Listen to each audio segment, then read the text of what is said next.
Glasbenik, ki je pred 16 leti na Eurosongu prosil bogove, naj ga slišijo, priznava, da so za njim težki in razburkani časi. Preselil sem se na Primorsko, zdaj bo 9 leta teče.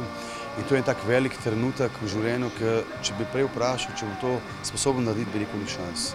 Prvi velik zasuk je bila torej selitev, potem pa je v njegovo življenje vstopila še hčerkica Manja, ki ima danes 7 let. Zdaj že punca počasi odrašča, poslušam malo muzike, jaz malo poslušam, kaj ona poje in ja, res, ampak je nekaj res One Direction so zakon.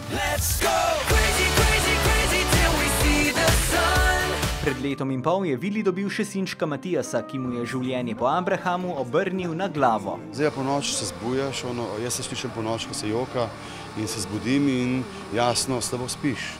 Ti moraš biti pa, na primer, za v studio zelo dobro pripravljen spočiti. V Klinarjevem glasbenem brlogu smo jih zmotili ravno med pripravami studia za snemanje vokalov. Pejte sem pogledajte, tukaj pejte. To je pa najboljši pevec. To je pa top model, najboljši pevec. To je pa hišnik, ki pripravlja zdaj teren za pesnik Vilija. Vili novi CD, na katerem bodo posebno presenečenje in nove pesmi najavlja v prihodnjih mesecih. Ostalo bo pa tisto, kar mi je ostalo v tistem obdobju, zdaj bom rekel 8 let, kar sem naredil, ker ni bilo in kjer izdano. Snemanje poteka v strogi resnosti. Tudi gate imam frišne. Opa, to pa je danes nekaj posebnega. Vse, kar delajo, ustvarjajo za Vilijeve oboževalce in predvsem oboževalke. Ena od njih je tudi njegova partnerka Tamara. Jaz sem bil enkrat pri njih na obisku, ki mi je brat njen rojstni dan imela čez cela vrata imela mojo sliko. Zdaj pa Vilija lahko v živo gleda vsak dan.